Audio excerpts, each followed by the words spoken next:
Go Terps.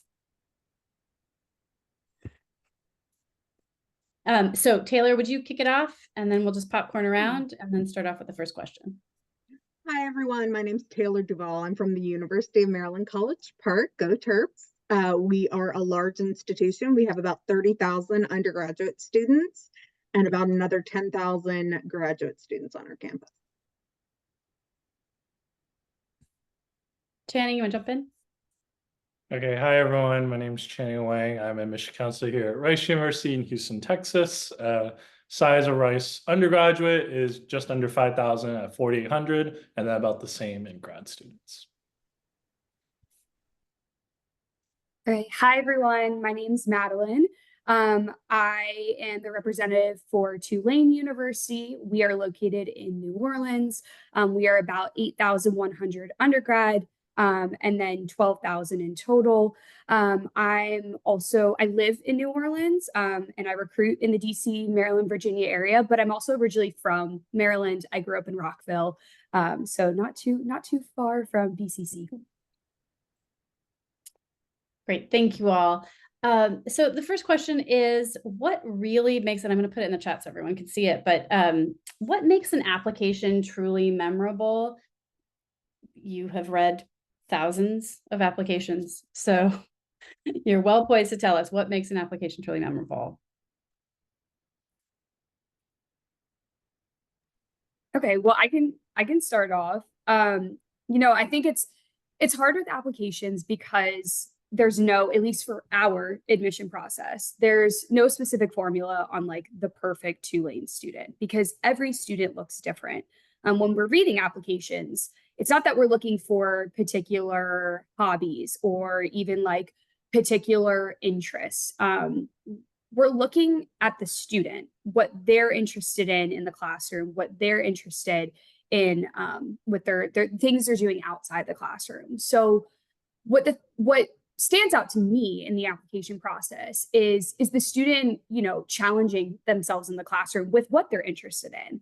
Are they taking those honors, APs, whatever's offered at your school? When it comes to, their extracurriculars, are you really involved in like what you're interested in? Can we see on your application that you've actually been consistent with the activities you're involved in? Are you taking on leadership positions as you're moving up? During your time in high school.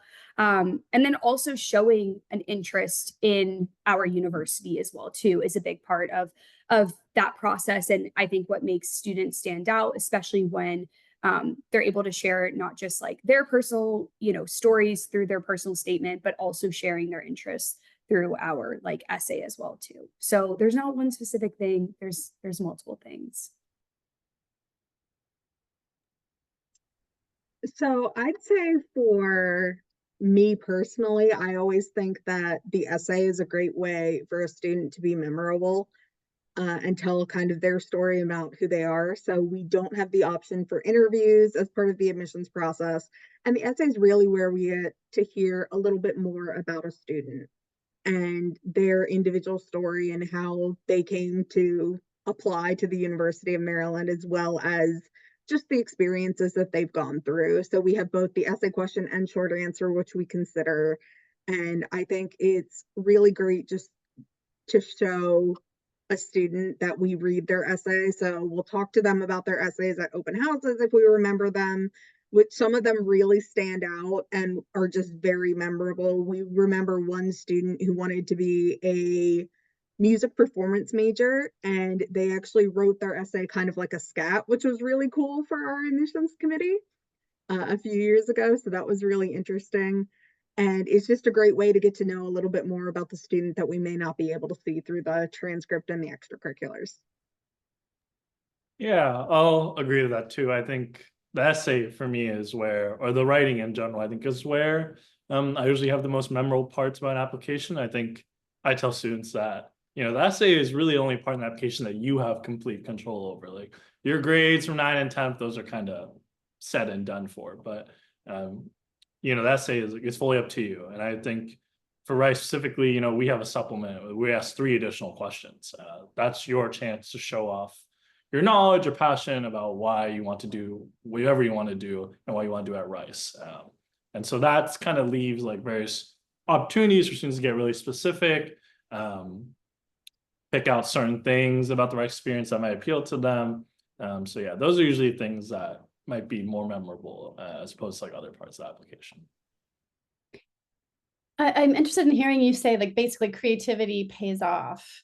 I would think in an era of AI, so full disclosure for the three of you, I work at Georgetown and part of my role at the Teaching and Learning Center is to support faculty. We're thinking about AI in the classroom, right? And so a recent quote that I heard is that, that I love, right, is that LLMs are technology that's designed to produce the most common writing, not the best writing, right? And even for those of you in the audience who are running job searches right now and you're getting all kinds of applications that are generated by AI, it's like, I'm sure that's how admissions officers are feeling.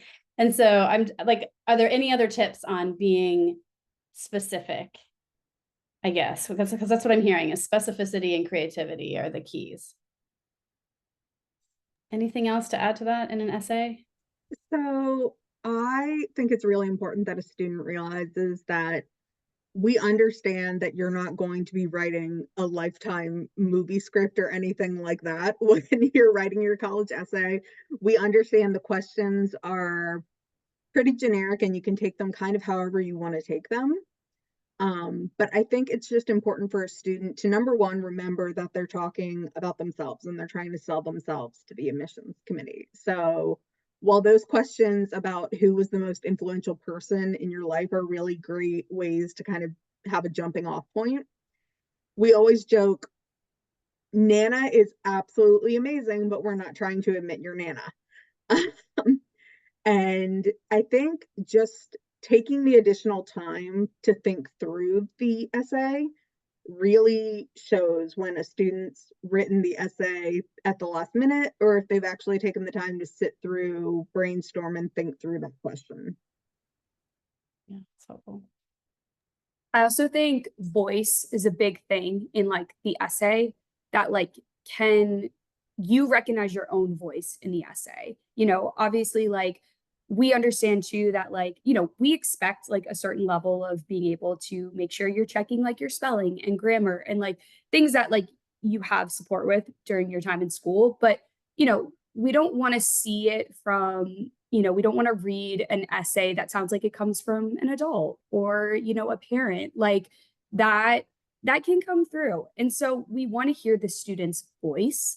I always say, you know, one thing that's kind of said in college admissions is that if you know were in a classroom and you dropped your essay on the ground, like could one of your classmates recognize that that was you like in that essay? Could they recognize your voice and what you're talking about? And so that's something to really take into consideration. Again, like we want to see you on the application, not what you think colleges want to see.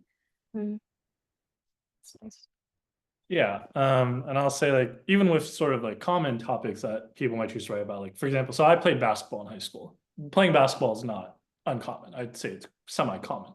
But your experience with basketball and your lived experience with that is unique to you. How you choose to go about it, how you choose to connect it to yourself. That type of specificity, connecting something to yourself or something about the university you're applying to yourself. That is something that can't be replicated with softwares and such. Right. Thanks.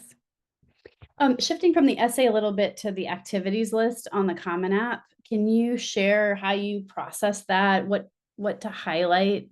Does order matter? That's a weird process that's really not doesn't exist anywhere else in life. So any insight you can shed on that?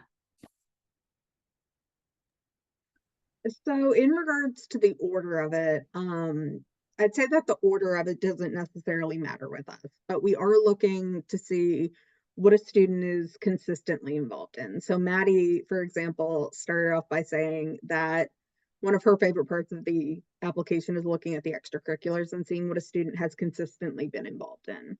So if you've been involved in a club and moved up into leadership ranks of that organization through your time in high school, we love to see that. That's great to highlight on your application.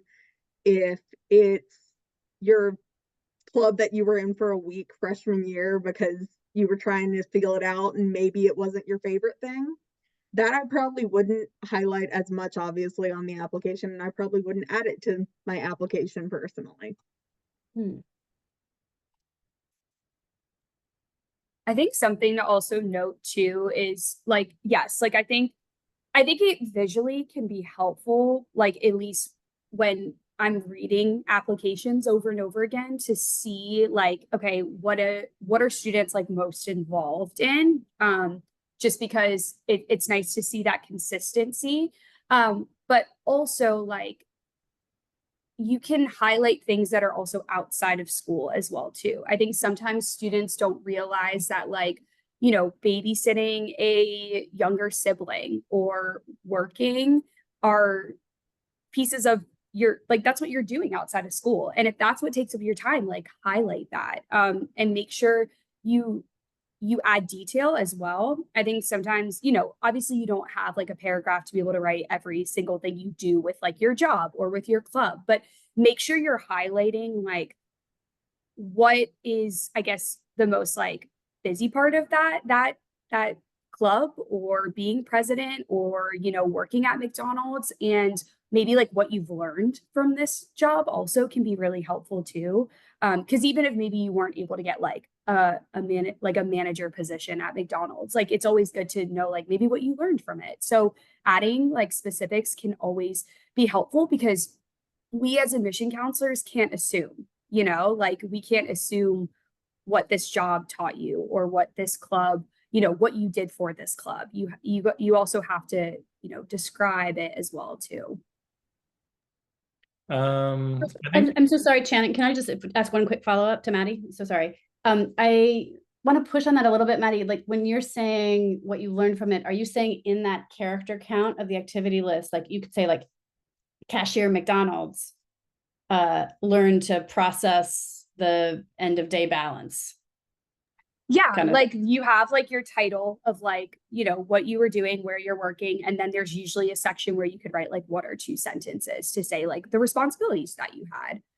And so demonstrating, yeah, like maybe you were the one that was closing up every Tuesday nights or something. And like maybe if the space is available, maybe what you did during that time as well too.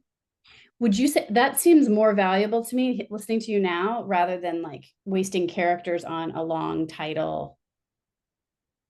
Yeah, I think the quality over like quantity kind of plays into that as well too, of just making sure that like, you know, really like pinpoint like the most important things about like the organization that you're a part of and like what you've taken from it. Mm-hmm. Yeah, great. Thanks. Thanks, Channing.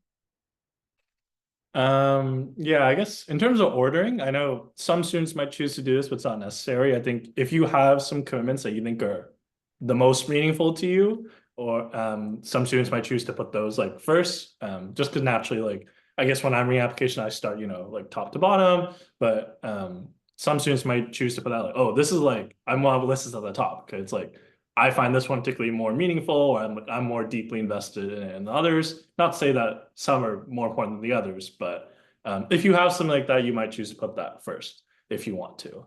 But I think again, overall, just whether it's clubs or sports, working a part-time job, family responsibilities, or like even like making TikToks, just for us, I think however you choose to spend your time outside the classroom, we hope that you share that with us because as much as we want to get to know you as a student, we really also want to get to know you as a person. You're much more than just a student, you know? Thanks. A question that students often ask Kate Heald is our college counselor. Do you compare us? I'm the voice of the student right now. Do you compare us to other students from BCC, and are you limited in how many kids you can take?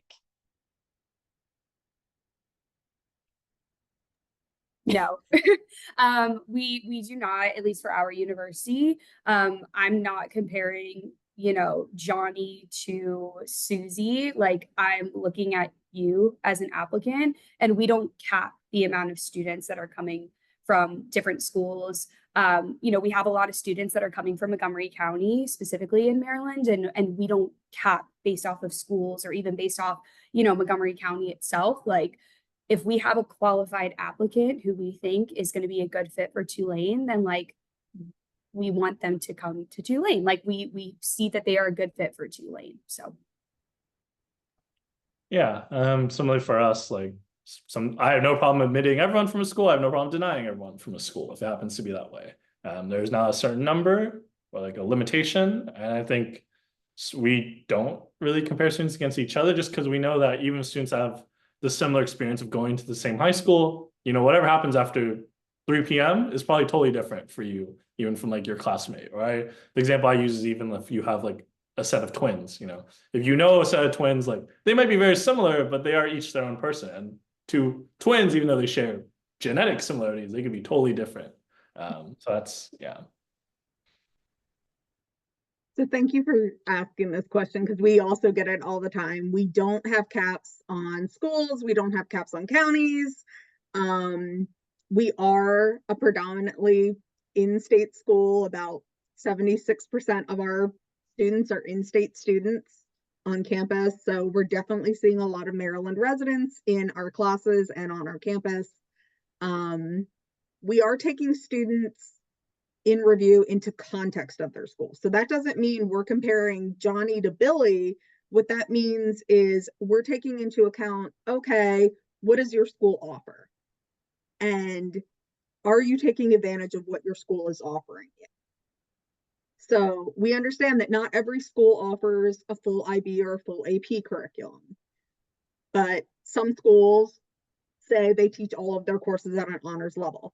So things like that, that's what we mean when we say we're taking a student in consideration based on their school. I think that's a natural follow-up, and I a little bit hate to ask this question because I know the answer, but is there anything to add to the course rigor versus GPA? I will say in advance, every rep always says, the answer is take the harder course and get an A, right? But if you're having to make a decision on course schedule, do you have any advice on course selection? Go where your heart is, go where the rigor is. How do you find that balance? So it really is a balance. I always tell students that they need to understand their priorities and what their workload is going to look like when they're registering for their courses. So for example, if you overload your schedule with all AP courses and you understand that you get very, very stressed out and don't do super well under pressure, you may want to think about lightening that load and taking a few courses at what would be considered a lower rigor, like an honors course instead of an AP course, just so that way it does still balance out with your schedule and the needs that you personally have.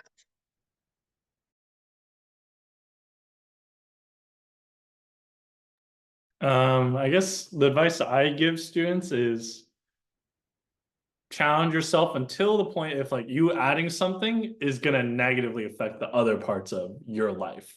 I mean, if it's like, if adding this particular course is like so stressful that it hinders your ability to do well on other things, or, enjoy your time like at home, or takes up like, I don't know, your sleep or something, cut the line somewhere there, I think. And I think, you can there's a lot of room for you to add that context throughout the application. Maybe it's in the additional information. You could say like, due to this time constraint, or just, I only have so many hours in the day, or it's like, I live so far away from like my other commitments, like I didn't have the chance to take this course that I wanted to. yeah, I would say it's the same, like just piggybacking off of what both you said. You said great things. Yeah, it's just really finding that balance. I really don't think there's just a clear-cut answer when it comes to that, because we don't want to tell a student that, yeah, they should be taking every single AP that's under the sun and like they're not doing well. That's also not fair to the student. But if you have, if you're thinking, or your child's thinking about what they want to take for next year, you know, or like as a junior, you're considering what you want to take for next year. Like think about like what you're passionate about in the classroom that you've been passionate about, and consider like, you know, let's try this AP or these few APs. Let's try these honors classes and see if this is something that like I can challenge myself in. If you are more of an English student and you decide to take like an AP, physics course, if your school offers that senior year, like maybe that's not what you want to do. So it is finding a balance. But I think for me, I think it's always good to see that students are prioritizing their health and, you know, their happiness and what they're actually interested in. Because we'll see that your academics and your interests inside and outside the classroom you'll paint a picture for us in your application. That's really helpful. I want to highlight Phil's question in the chat, which is, make it specific to BCC. So BCC does have a full IB program. We do have a wide variety of AP classes. It's a very well-resourced school with a huge range of students. So based on that context, is there a number of AP or IB courses that is considered rigorous? I guess I'll start. For Rice, no, because we have to take it within context. As you mentioned, BCC, and I would say Montgomery County on average happens to be a pretty, students have a lot of opportunities available to them, right? And so we know that while BCC offers the full slate of AP and IB, that's not the same maybe like across the nation or in other states and other counties. So I think we have to take that into consideration. There's just knowing that everyone has access to various things that we can't really expect a minimum. And then even within a school that happens off the full slate, you can't fit everything into the schedule, there's just only various classes offered at different times, or if there's limitation, if a school happens to offer limitation, like we don't let first year students take APs, something like that. So it's really different for every school. Yeah, unfortunately, there's no magic number. I know a lot of people want us to say X number of classes is considered rigorous. It really depends on the student. And then there's the fact that some students are challenging themselves academically outside of the classroom as well. And so that may not always be reflected in their transcript. They may be doing a research project. They may be running a business on their own outside of the classroom. They may have an internship or a research project that they're really excited about. So there are definitely a variety of things that make a student's schedule rigorous. And like Channing said, there are also going to be time limitations. So we talked about the fact that if, it's going to affect your sleep or things like that, that a student definitely should be striking that balance. And sometimes that means, a few less rigorous courses. Well, I think it is comforting to hear from you all that you as application readers do take that context into consideration. It seems sort of incomprehensible to us thinking about how many applications you're reading and that you can do that. So I think that is comforting. And that I do think I grew up in Iowa and I've lived in Montgomery County for many years now, but I think it's easy to lose sight here of what like the range of experiences across the country are. So that's sort of a perk of your job as you get a window into that, I suppose. I did want to ask about test optional, right? How do we understand how your schools are viewing students who decide not to submit scores? I think at all of your schools, it's still optional, right? So can you tell us a little bit about that? Yeah, I can start. So yes, I think it's always important to ask schools like going through this process, like, okay, you say you're test optional, but like, what does that actually look like for your institution? And so for us, we truly mean test optional. Our current freshman class, over 50% of those students did not submit their scores. So like when we say like, hey, like we are test optional, it's important for students to be looking at like our class of 2028 profile, which we're very transparent about like our GPAs, our average SAT, ACT super scores. We're very transparent about like kind of the breakdown of where students are coming from, things like that. So when it comes to the ACT and SAT, it's important for students to look at those averages to, you know, help them determine if like they should submit or not. If you're way below the average, like you're, you know, not even, you know, a few points within the average, like I wouldn't submit, because again, like more than half of our class did not submit scores. So you could actually like, it could actually harm you rather than help you if you choose to submit. And like as you're going through this process too, at least for our institution, like we're fairly transparent with applicants, you know, if they should submit their scores or not, because we want you to put your best foot forward when you're, you know, submitting your application. So yeah. I guess for Rice, so while Rice is test optional, this year, the language that we've chosen is test recommended. So we actually do encourage students to submit.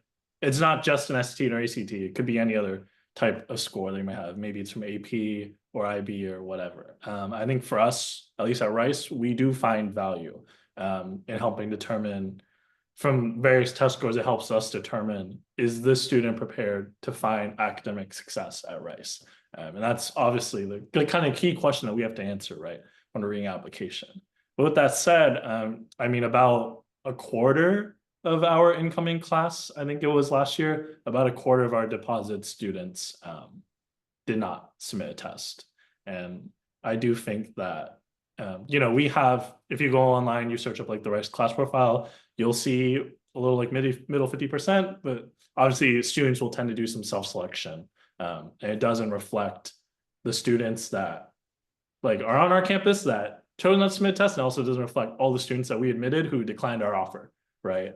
So again, it's value. I think we do find value in it, but it's not, it is one part amongst many other things in the application that we consider.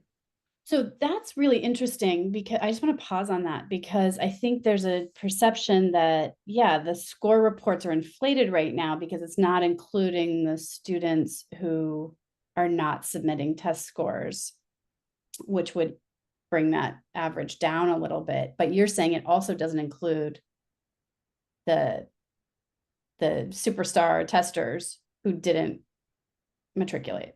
Yeah, because I mean, you know, because we only have, at least for our class profile, it's the students that are on our campus that chose to come to Rice, right? And that enrolled. But it does, we don't have the data for the students that we, you know, we made, our yield was about, I don't know, 40-ish%. So there's half the people that we offered to Rice, they chose not to come. Maybe they went somewhere else or whatnot. And we don't have their testing data incorporated into that. Right. Taylor, sorry, I didn't mean to cut you off here. Anything to add on this? No problem. So when we say test optional at UMD, we really do mean it's optional. So for us last year, it was about 50-50 of students who chose to submit test scores and students who decided not to submit test scores from our admitted class. And with test scores, we are experiencing, obviously, the students who are submitting test scores tend to be on the higher test range. But I always tell students, if you choose not to submit a test score, it's not going to hurt your application in any way. You'll still be considered for all of our living learning programs as well as merit scholarships. Got it.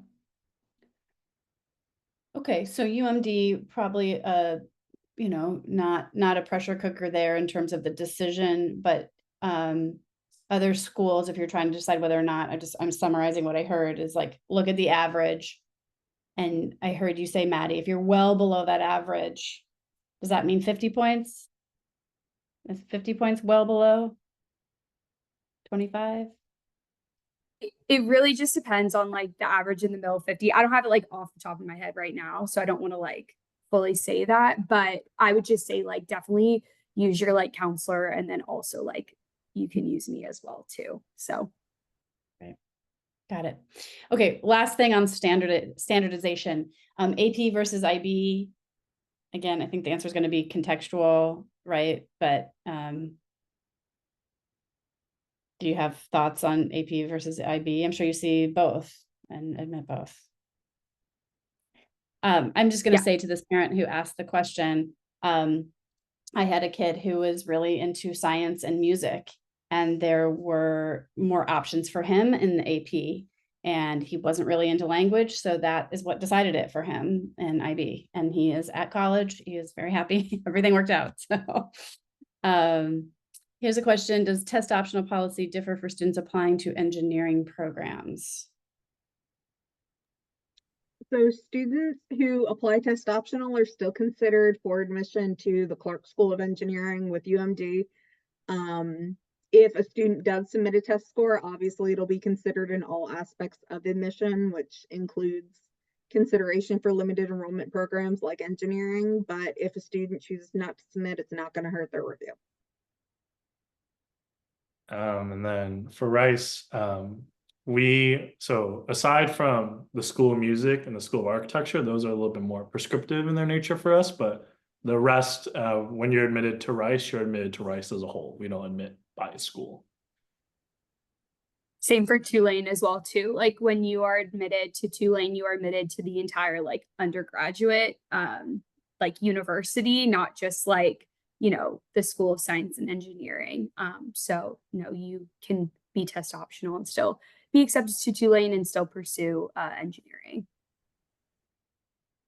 Yeah, that's super helpful to remember that that's a big distinction, I think, among schools. So that's something to really do a lot of research on, or help your kid figure out. I had a question here. Is there a common reason? I'm asking you tricky questions. These are tricky questions. What are the most common reasons qualified applicants from competitive schools don't get accepted? Right, I think that's common knowledge, right? That plenty of kids are qualified that don't get into schools. There's only so many slots in a school. I work at Georgetown. We have a very strict student cap, right? So what would be the reasons that they don't get accepted? I mean, I think you said it a little bit, just that like, yes, there's limited spots and there's so many students. I think coming from like our perspective, being more selective, I mean, we're at a 14% acceptance rate and we had over 30,000 applications last year. So like, you know, there's so many students that we can take, and like majority of the students that we get are so qualified, but you know, there's things that our university is looking for, and we just can't accept everyone. You know, I think it's always good to, you know, individually look at like universities and see maybe ways you can like stand out in the process. Sometimes, you know, you have a really qualified student who has a 4.0 GPA, who has a really high test score, but, you know, maybe they're not, you know, really involved outside the classroom. Maybe they actually haven't shown an interest in our university. That's a big thing for Tulane. Like we like to see that an applicant has actually shown an interest in some capacity. And so that can be a factor too, that maybe, you know, we're thinking, is this student actually interested, or did they just apply to Tulane because they knew they had a great GPA and good test scores and our application is free? So again, like there's no clear-cut answer of why a qualified student isn't accepted. You know, it's not a perfect formula, but I think it's always important to look at ways that, you know, institutions can, or you as a student can really like maybe set yourself apart from like other qualified candidates. So Yeah, in that situation, it's a group of humans around a table talking. It's not a formula. Yeah, I'll continue that saying like, again, like especially like I guess for Rice being like a very selective institution, again, we also get over like 30,000 applications a year. For Rice, ultimately we're shooting for like a class of like a little over 1,000, right? And super challenging to make. And I think we determined that like the overwhelming majority of people that apply are academically speaking, like they'd be totally fine academically. And so I guess for us, now we have to ask the further question, like, all right, what else is being brought to the table? Like maybe it's a unique voice that they're really bringing to the table, their experiences. I think for us, it's also one of those things, it's the interest in Rice in some ways, not as much like demonstrated interest. I don't think we lean as much into that as some other universities, but I think for us, it's the articulation you're writing, you know, and I think when you fill out our supplement, do we really feel like you went, I say like beyond just the first page of Google, if you will. And I say it's like dating in a lot of ways. Like you really want to like someone who likes you back, you know, ideally. But yeah, there's so many, and I think for folks that are not in our positions, it is really hard to see the spectrum of applicants. And you know, students they just continue to outdo themselves every year, right? And so it's really hard, like, just to see like, especially if you're looking at a bunch of like the valedictorians from every high school in like a state or like various states, there's so much to consider when you see the full spectrum of the application field. Oh, it's exhausting. Taylor, Taylor, anything to add? So again, echoing what both Channing and Maddie said, it's a lot of applications coming in for the freshman class. Last year, we got over 60,000 applications for what ends up being about 4,600 students coming in for the fall. So it's definitely very competitive, and it's definitely very fine distinctions that are happening around that admissions committee table. I think with us, particularly because we are a state institution, it comes back to the fact that we are serving the entire state. So we are taking students from every area of the state of Maryland, as well as some students from out of state. Not nearly as many students from out of state, but there are a few out of state students who come to Maryland as well. And I think those fine distinctions have to happen in order to make sure our class meets what the university is looking for as well. Because like Maddie said, there are also times when you're looking at a student and they are absolutely great on paper. And the fact is, the majority of students, I think, who are applying to our institutions could be academically successful no matter where they went. But it's just a matter of finding that exact right fit where, again, it's like dating, you find one that wants you back exactly. I think on this, I think the answer people want is like, play the bassoon, right? Because there's no other bassoon player, and that's going to stand out, and that's going to be the fine distinction that you're talking about. But what I'm hearing from your earlier answers is like, if your kid doesn't give a crap about the bassoon, that's not going to help you, right? Like, just don't do things just to do them, just to stand out. Channing, you're making a face. What do you think about that? Yeah, I mean, it's one of those things where if you're just doing it for the sake of it, I feel like, in the sense, like, if you had to describe that to someone, like, oh yeah, I love playing the bassoon, like, whether you really enjoy it or not, I feel like it comes across like when you're trying to talk about it, it lacks the kind of genuineness, if you will. Whereas if you're describing something that you really have a passion for, and that might even flow into when you're describing activities, like, you might be able to write about it much more profoundly, and that comes across in the writing too. So yeah, I think you should definitely, well, for this, I guess for your own sake, you should do things that you enjoy, right? And then hopefully that will translate when you can talk about it more passionately in the application.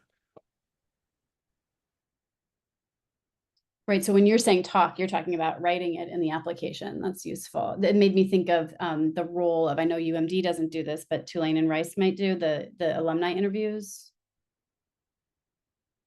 So those we come- used to do that. We don't anymore, like post COVID. So that's not a part of our application process anymore. Okay, great. Thanks. Good to know. Does Rice do that, Channing? Yeah, we still have them. They're virtual and done mostly with alumni. We do also hire a select group of Rice seniors. So depending on like who you get matched with, you might get matched with Rice senior, which is kind of fun. But students, you have to have submitted your application first, and then you can request that in your applicant portal, and then we have a lot more requests than we do available alumni to handle the requests. So we'll try our best to match everyone with an interview if they requested one. Gotcha. Since I know Tulane is one of those schools that stands out, tracking demonstrated interest, as you talked about, Maddie. Could you talk a little bit about what that could look like? Yeah, sorry, my internet is all of a sudden cutting out. So do you mind just repeating? You were asking about demonstrated interest, correct? and what that looks like for us. Okay. Yeah, I think awesome. Tulane Yeah. is So sort of famous for doing that, being yeah. really. So I think a lot of the times people think that demonstrated interest is, you know, going to like visit in person. And we understand that that's like not feasible for everyone, especially coming from Maryland all the way down to Louisiana. Like we understand that that's not a day trip that you could easily take. And so demonstrated interest for us is just a way to see how an applicant has interacted with us throughout this application process. That can look like many different things. That can look like coming for a visit. That could mean attending our virtual events. We host at least like 2 to 3 virtual events a week throughout the summer and throughout the fall that gives students like the opportunity to, you know, engage with us, whether that's, you know, something fun like Tulane traditions or learning about festivals in New Orleans. Or, you know, learning about the application process. We do a lot of events for juniors, like starting your college search, understanding, you know, for our seniors, like understanding like early decision versus early action and like what does that look like at Tulane. And so those are ways to engage with us. I travel a lot in the fall where I come to like the DC, Maryland, Virginia area, and like our counselors are going all over the country and doing high school visits. So those are ways to engage with us. So we really want to make like, you know, being able to engage with our university accessible. And there's there's many different ways to do that. And also just staying in contact with me, you know, when a student has questions, like reaching out about the application process, reaching out about academics. I always say to students and families though, that, you know, you don't need to write an essay of like all the things you're doing inside and outside the classroom and sending that to me in an email, because I'm going to see all of that on your application. But that's also another way to kind of just engage with our university as well too, when you have questions throughout the application process. Great. I think that this parent's question is that, yeah, in addition, if schools don't track demonstrated interest formally, there's still the ability to be in touch with U3. That's part of your job.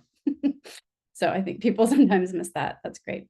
There's a nice question in here from a parent. So could you just, I know could be long, but could you just give us like the high level description of the reading the application process? When an application comes in, what happens to it? What's the Wonka factory process that happens? Okay, I can start. So I guess with Rice, I guess the main thing that I want to hit home. So we practice committee-based evaluation, or CBE. So the main thing with this is that at no point in the process is the application only being read and acted on by one person. For us, at a minimum, there's always 2 sets of eyes at least on application. So when an application comes in, it will go to first the territory manager. So like much like other institutions, we divide our whole staff into regions around the country and around the world. So I have Maryland, DC, and then like some parts of China. So say if an applicant from BCC comes in, I would be the first person to read it. But when I'm reading it with a partner, another admission counselor. So we cut the application in half per se, and I'm reading one part and they're reading another part, and we go back and forth having a conversation about the student. Try to like, we might see like, oh, if this is mentioned one area is also mentioned, like you see it in another place. It makes the workload certainly a little bit easier on us as we're trying to get through all these applications, but I think also to prevent one of us from missing something if it was only just one of us reading it. And so then with that, we might make a decision on it, but then it will go through other stages usually. And I would say for students that are ultimately admitted to Rice, by the end of the process, they'll have been reviewed by up to 6 or 7 different members of our staff. Thanks. So with us, we don't read by territory. So the territory manager provides context about their territory and the offerings that their particular territory has if someone on our review committee is not familiar. But similar to what Channing shared, we are having multiple sets of eyes on each application. So it's never going to be just one person reads an application and makes a decision. It's multiple people going through the same applications. I always tell students, if it was as simple as running it through a computer and popping out a decision, it would not take us nearly as long to get the decisions back to a student. And I know that waiting period is always the hardest. So it definitely takes some time. We also have multiple review committees where we're discussing cases that may stump multiple reviewers. So if we're trying to decide, should the student be, you know, admitted to the fall or the spring semester, we have conversations in regards to that as well. Right, and We also, Yeah, go ahead. sorry. No, I was just gonna say we have a similar format to Rice. I'd say I'm not reading alongside someone else. Like I am considered like the first reader for the territory, but again, like we also have other eyes on applications. So there's other people looking just to make sure, we're not missing anything. And there's, other things we're also considering as well too. So a series of readers, it sounds like, and it's not necessarily linear, like the spots are ticking down and, I've got one more spot. We got to get, it doesn't happen that way. It's sort of everything everywhere all at once.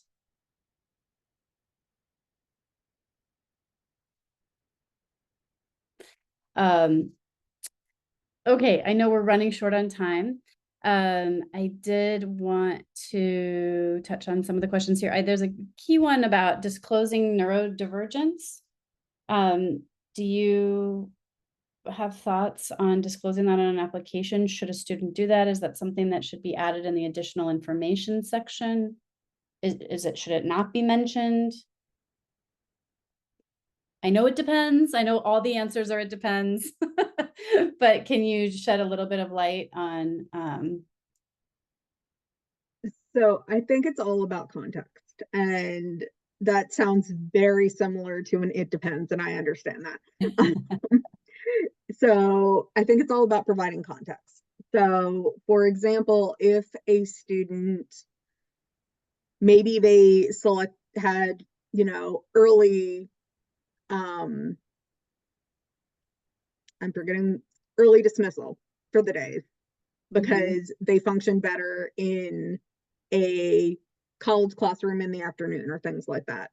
And they wanted to do dual enrollment, for example, that's always great context to have. So if a student feels that neurodivergence is very important context for someone reading their application, then I recommend that they disclose it. If they feel like it isn't going to be a big factor for them, then it's absolutely fine not to disclose it. I always tell students disclosing the information isn't going to be a negative thing for you.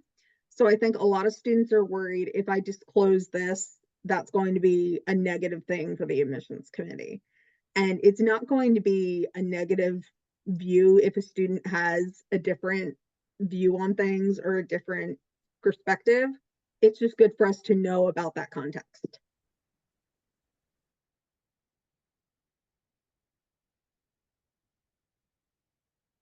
I think just to add on to like the additional information section too, sometimes like we see students who maybe had like a dip in grades, maybe like their freshman or sophomore year, or maybe, seemed like out of the ordinary from like the rest of their transcript. Maybe something happened that a student wasn't able to be as involved in like activities because of something going on like at home or, outside of school hours. And so I think the additional information section is always good to, because we can't assume, what's going on. So it's good to provide context, but I think it's also important to balance that with, if a student does not like feel comfortable, like, sharing something about them, whether that be in the essay or the additional information section. Like I don't want students to feel like they have to share something that is maybe traumatic to them, if they don't feel comfortable doing that. But I think, again, context, it really just depends like on your situation as an applicant, as a student. Yeah, I think Maddie makes a great point. You shouldn't feel compelled to share anything you don't want to in the application. I think we recognize there's a lot of trust given in this process, because you don't necessarily know who the person in your application might be, and you're entrusting them with that information. That sometimes can be very sensitive. But with that said, I think if you believe there's something that is important for the reader to know, and is essential when they read your application, and something you feel comfortable disclosing the application, I would encourage you to, but don't feel like someone's forcing you to do it. Great, thanks. We're running really short on time, so quick question about, does the timing of an application matter? To me, I'm not sure if this is the parent's question, but I think, do you have percentages on how many you're taking EA, Taylor, for example? I've always heard everyone should apply EA to Maryland. Yes. So for Maryland, we highly recommend that students apply for our early action deadline. It's non-binding, so it's not saying that a student is going to come to the University of Maryland or committing them to.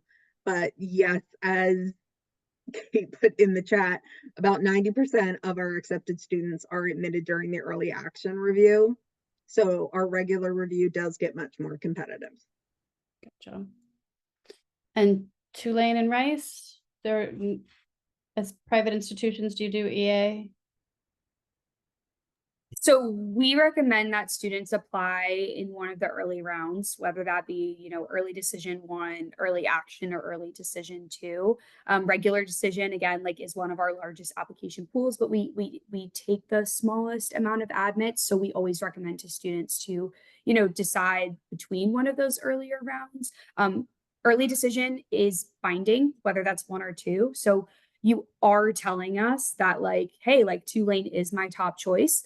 But we also understand that early decision as a binding commitment, meaning that, you know, you're committing to us before you understand, like, you know, what merit scholarships and financial aid package is going to look like. We understand that that's, like, not feasible for everyone. So early action is what I recommend to most students. Again, like, it's non-binding, so you're not having to commit. It's early. And the most merit aid is also in the early action pool for Tulane. So, like, if scholarship is going to be a part of your college decision, then that might be the round you want to, you know, submit your application in. Thank you. So Rice doesn't have early action. We have early decision 1, early decision 2, and then regular decision. And I think for us, obviously, if you know that Rice you're number 1, and like, if you you would go there in a heartbeat, you know, if you got there, if you were told you got admitted there, then yeah, you could apply early decision. And because then that then we don't have to ask the questions like, how badly does the student want to come to Rice, right? Like, if we admit them, they have to come, right? Because early decision, it's binding. But we know that not everyone can reach that conclusion that early, you know, but like right now, even because the deadline's on Friday for early decision 1 for us. We know not everyone can come to this decision so early about where they want to go to school, or even only determine 1 above all the other ones.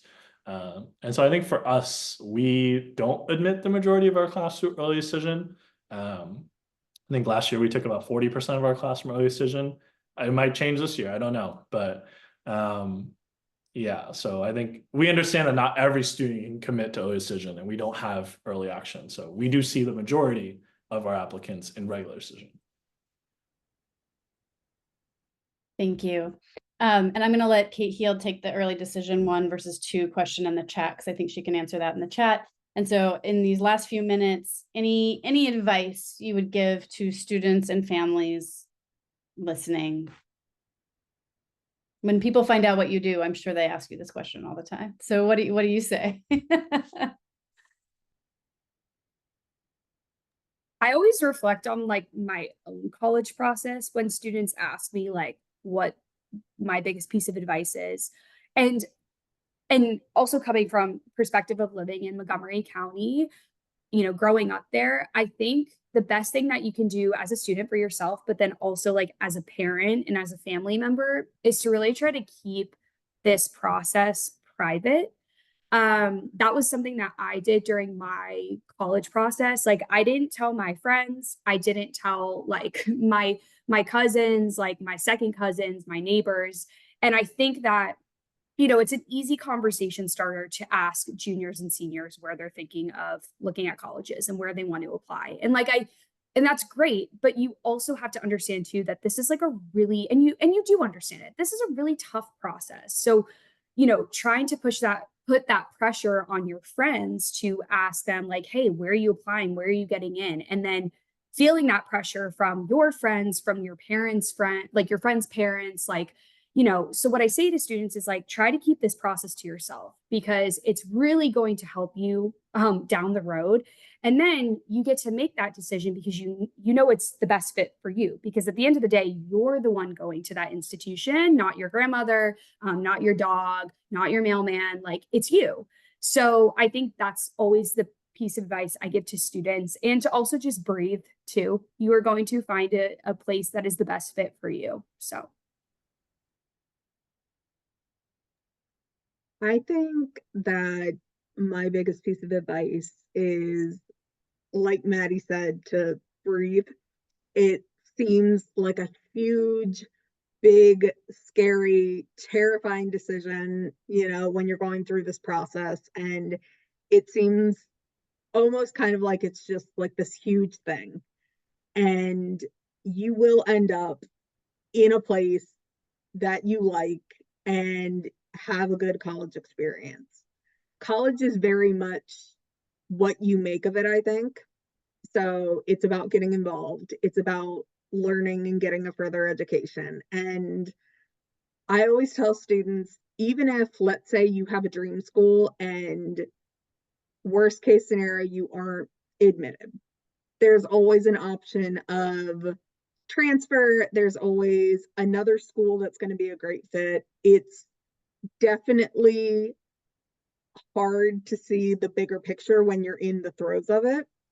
But when you're a little older and look back at it, you will realize that things work out kind of how they're supposed to. And then I guess my advice is throughout this process, or I'd say in life in general, just don't be afraid to lean on your support networks and ask for help if you need it. And that goes across so many things. If you're, I don't know, if there's something that you're just trying to get done in your life, maybe it's for a club or something in your personal life, and you have a lot of questions, or if it's like certain course elements or things in a class, I felt like, or at least in my experience, I always felt like I had to be the one to do it, or it's like I can't trust other people. Like I need to be the one to do it myself. And I think you'll find that hopefully at BCC and in your community, there's a lot of people around you that are willing to help and are happy to help you if you kindly ask for it. Thank you all. It's such a mysterious and complicated and complex contextual experience, but I heard a lot of things about being consistent, being specific, being true to yourself, being creative, and submitting a coherent application. And that those are qualities that shine. So we can't thank you enough for your time, parents and students in the audience. Channing starts reading tomorrow. Maddie and Taylor, are you already in the reading season? Not yet. Not yet. So We're starting tomorrow. Yeah, these are very generous people who've joined us tonight. So we really, really do appreciate you. Thank you so much. And big thank you to Kate for organizing this and establishing this goodwill with these great reps. Yes, they're awesome. Thank you all so much for being here. And I apologize that Evan Show from Bowdoin, if you didn't see it in the chat, apparently he had emailed me at 5:30. He had a family emergency and therefore couldn't make it tonight. So I hope everything is That's okay. These three were stars. Absolutely. Thank you, everybody. All right. Have a good night, everyone. We will share the recording and thank you again to our rep.